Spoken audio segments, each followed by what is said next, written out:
슬기로운 자치생활 시간입니다. 우리 동네를 살기 좋은 곳으로 만들기 위해서 지역의회에서 어떤 일을 하고 있는지 알아보는 시간이죠. 오늘은 경기도의회 건설교통위원회 부위원장 김동영 경기도의원 전화로 만나겠습니다. 의원님 안녕하세요. 안녕하세요.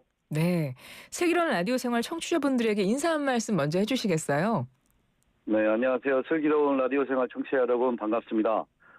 저는 남양주 오남 출신 경기도의회 건설교통위원회 부위원장 김동영 의원입니다. 지난 3년간 건설교통위원회 위원으로 활동하면서 우리 오남 주민들과 1420만 경기도민들이 안전하고 행복한 삶을 누릴 수 있도록 오남의 대변인 또 경기도의 도민들의 대변인이 되기 위해 노력해왔습니다. 앞으로 제 임기 1년 남았는데요. 더 열심히 하도록 하겠습니다. 감사합니다. 네, 반갑습니다, 의원님. 네. 건설교통위원회 부위원장으로 활동하고 계십니다. 그래서 최근에 보행 약자들을 위한 보호하기 위한 조례안도 발의를 하셨네요. 조례안 설명부터 오늘 한번 시작을 해볼까요? 어떤 내용인가요? 네. 최근 한국도로교통공단 교통사고 분석 시스템 자료에 따르면은 2024년도 어린이 보행자 교통사고가 약 2,606건으로 전년 대비 한 18건 정도가 감소한 상황입니다. 반면 이제 또 노인 보행자 교통사고는 전년 대비 380건이 증가한 11,301건으로 나타났습니다. 특히 경기 남부경찰청 조사 결과 어린이 보행 사고 중에서 이 보호구역 밖에서 벌어진 사고 비율이 약 90%에 가까울 정도로 보호구역이 사고 예방에 효과가 있는 것으로 나타났습니다. 하지만 이제 행안부 조사 결과에 따르면은 우리 2023년도 도내에 어린이 보호구역은 3,830개소, 노인 및 장애인 보호구역은 약 505개소, 그리고 37개소에 불과한 상황입니다. 그리고 노인 인구가 지속적으로 증가하고 있는 상황, 그리고 어린 인구가 지속적으로 감소하고 있는 상황에서 우리가 경기도가 우리 어린이들 한 명이라도 더 적극적으로 보호해야 된다는 이런 상황을 감안한다면 이런 보행약자들을 위한 보호구역 확대가 절실한 상황입니다. 이에 따라서 이 보호구역의 지정권을 갖고 있는 시장 군수뿐만 아니라 우리 도지사에게도 보호구역 확대 및 또 안정적인 관리에 대한 노력을 촉구하고자 조례를 제정하게 되었습니다. 예, 경기도 보행약자 보호구역 교통안전관리에 관한 조례안인데요.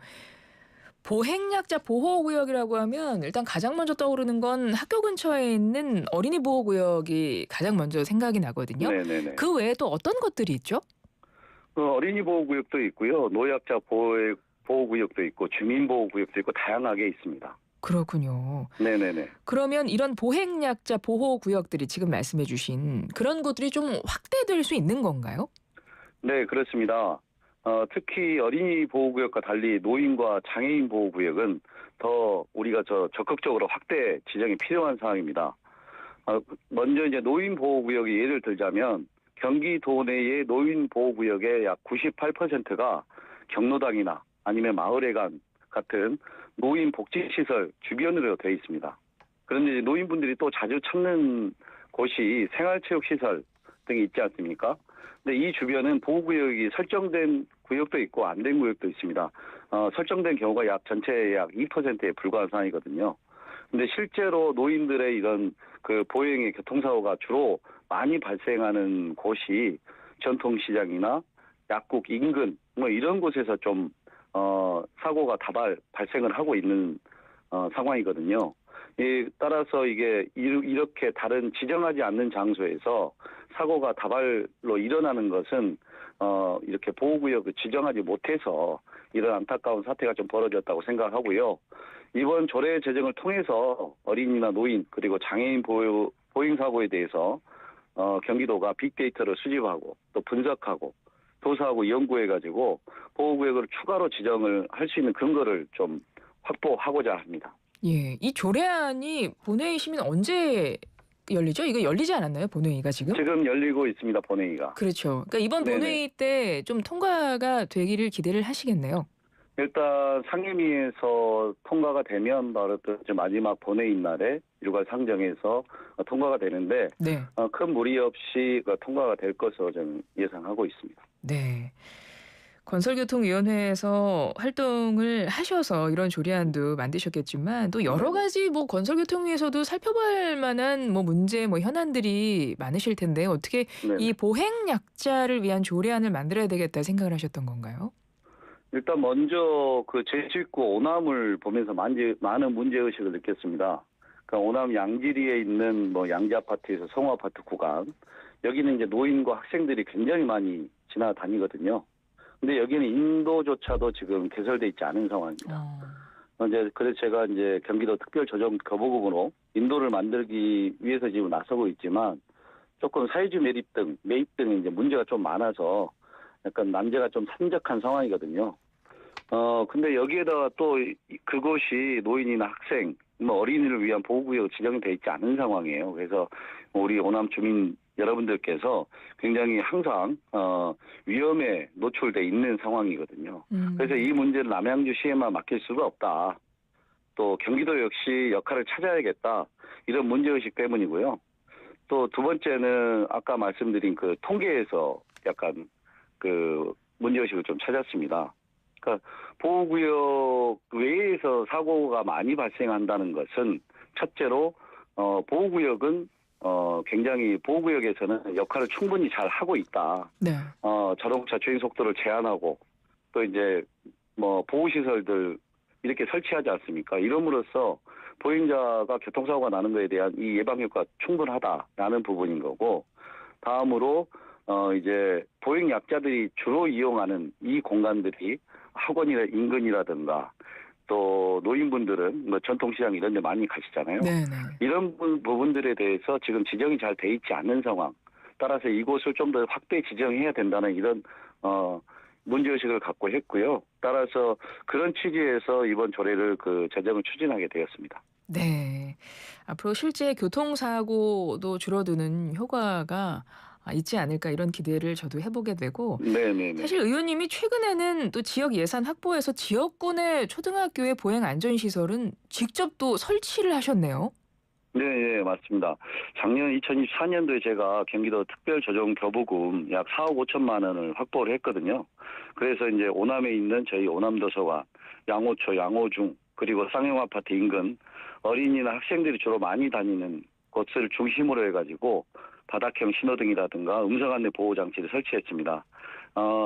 이 시스템 자체가 설치가 우리 요즘 학생들이 스마트폰을 주로 많이 보잖아요. 네. 그 스마트폰만 보고 앞을 보지 않는 상황에서 이런 바닥형 보행 신호등이라든가 음성 안내 시스템이 우리 어린이들, 학생들의 안전을 지키는데 매우 유용한 장치입니다.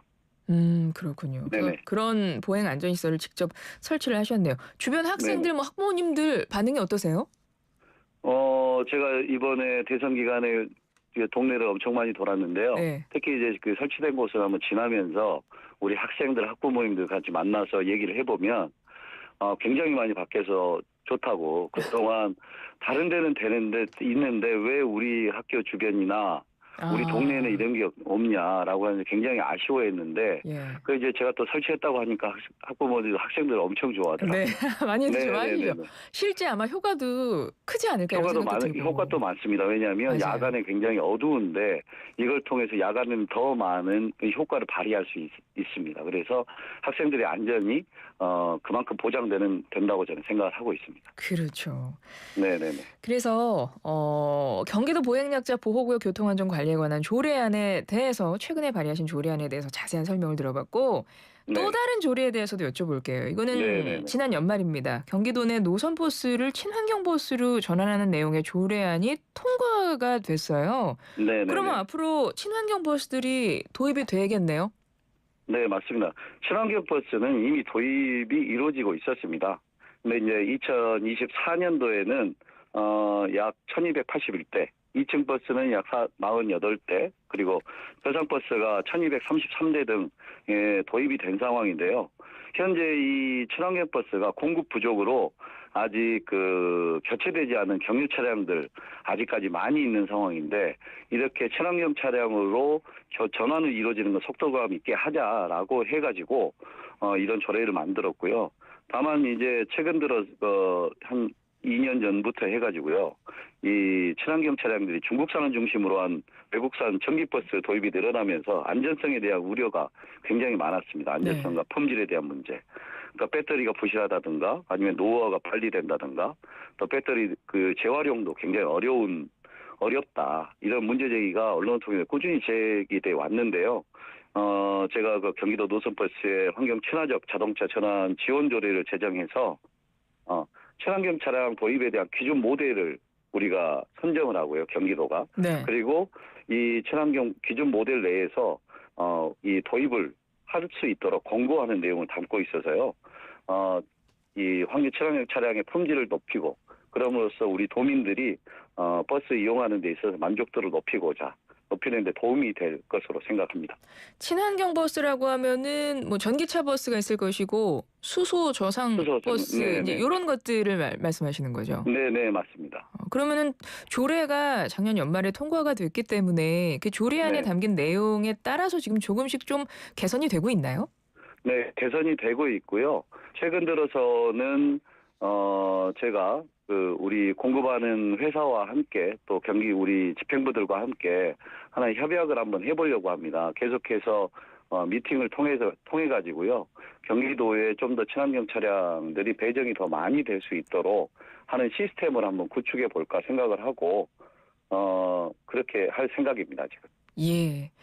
아까도 말씀하셨지만 친환경 버스에서 여전히 좀 이제 운영에 어려움 겪는 경우가 일단 차량 가격이 좀 비싸고 그죠? 일반 네네네. 버스보다. 그리고 전기차 같은 경우는 버스 말고도 요즘에 일반적으로 전기차 타시는 분들도 이게 화재 제일 좀 걱정하시잖아요. 네네네. 배터리 부분. 이제 그런 예. 것들도 좀 해소될 그런 방안들도 같이 만드셔야겠네요. 예, 맞습니다. 제가 만든 그 조례 내용에는 보면은 네. 경기도 노선버스의 친환경차 전환을 위한 기본 계획을 수립하게 돼 있습니다. 그래서 그 기본 계획에가 친환경차로의 전환을 지원하는 계획, 그리고 친환경차 충전 인프라 구축을 지원하는 계획, 그리고 화재 예방 시설 구축을 지원하는 계획, 이런 것들이 수립하게 되어 있습니다. 따라서 우리 경기도의 건설교통위원회에서도 우리 집행부가 합리적으로 계획을 수립할 수 있도록 적극 지원할 생각입니다. 예. 의원님이 지역구가 앞서도 말씀하셨는데요. 남양주 지역의 오남이잖아요. 네네네. 오남은 어떤 곳입니까? 짧게 간략히 소개 좀 부탁드려요. 네, 오남은 남양주 북쪽에 약간 위치해 있거든요. 예. 네, 92년도에 이제 오남 출장소로 출발을 해가지고 10년이 안 돼서 오남 읍으로 승격할 정도로 인구가 급속도로 팽창되고 있는 지역입니다. 또 오남에는 오남 호수공원이라는 남양주 8경 중에 하나인 매우 아름답고 조용하고 산책하고 이럴 수 있는 오남 호수공원을 품고 있는 곳입니다. 아, 그렇군요. 좋은 곳이네요. 네네네. 네. 근데 또 해결해야 할 현안도 좀 있으실 거 아니에요?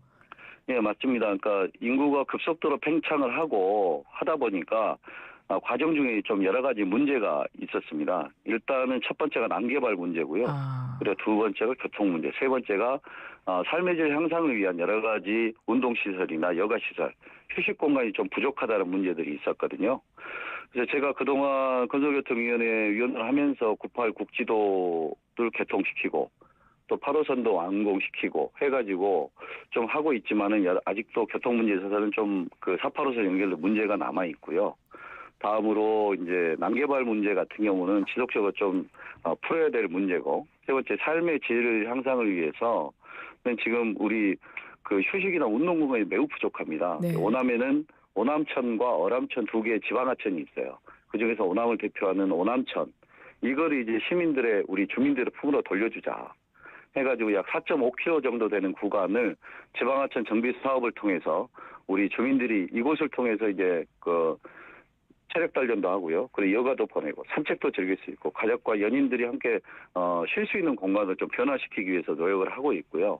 다행히 지금 최근 들어서 남양주시 하천과 그리고 경기도 하천과와 지금 소통을 굉장히 좀 많이 해가지고 이 남양주 우리 오남천이 경기도 지방하천 하천 정비 사업의 마스터 플랜이라고 있습니다. 여기에 이제 포함될 수 있도록 많은 지난 3년간 노력을 해왔는데 아무래도 조금 이제 긍정적인 뭐 결과를 좀 기대할 수 있을 것 같고요. 다 현장 점검도 다 했거든요. 네, 네. 충분히 필요하다는 부분을 인식을 했고, 그리고 또 하나 이제 지금 해결될 문제는 오남 호수공원이 그렇게 아름답고 산림도 많고 조용하고 이런 상황인데, 최근 들어서 지역에서 어떤 뭐 정치인들이 그 호수공원을 둘러싸고 있는 산림보호구역의 산림을 조금 해제하자 라는 주장을 펼치고 있는 것 같아요. 네, 근데 그 문제는 제가 강력히 반대하고 있는 상황이어서 네. 난개발에 대한 문제도 저희가 지금 막아낼 생각입니다. 알겠습니다. 네, 이제 한 네, 30초 정도 남았는데요. 저희가 항상 네네네. 경기도 의원분들께 마지막으로 드리는 질문입니다. 내 인생의 명곡, 의원님의 내 인생을 대변하는 노래는 어떤 곡인가요? 제 인생의 명곡 저는 이제 코요태의 우리들의 꿈, 우리의 꿈을 신청합니다. 네. 뭐 이제 만화 그 애니메이션이죠. 원피스 주제곡으로 유명하죠. 네, 네. 근데 지난 대선 기간 동안에 내란 종식하고 그다음에 새로운 대한민국 만들기 위해서 우리가 노력하는 과정에서 정말 많이 들었던 노래고, 이걸 들었던 분들이 굉장히 좋아하는 노래입니다. 뭐냐면 이제 그 노래 가사 중에 이런 내용이 있어요. 예. 그 외로움과 두려움이 우리를 힘들게 하지만 피하지 않는다. 네. 함께 헤쳐나가자, 이런 곡이 있습니다. 우리 오남이 남양주 전체에서 이재명 대통령 득표율 1위를 차지했는데요. 예. 우리 주민들의 꿈이, 네. 희망과 꿈이 담겨 있는 것 같습니다. 그래서 이 노래를 신청합니다. 알겠습니다. 김동영 네네. 경기도 의원이셨고요. 코요태의 우리의 꿈 지금 함께 전해드릴게요. 의원님 고맙습니다. 네, 감사합니다.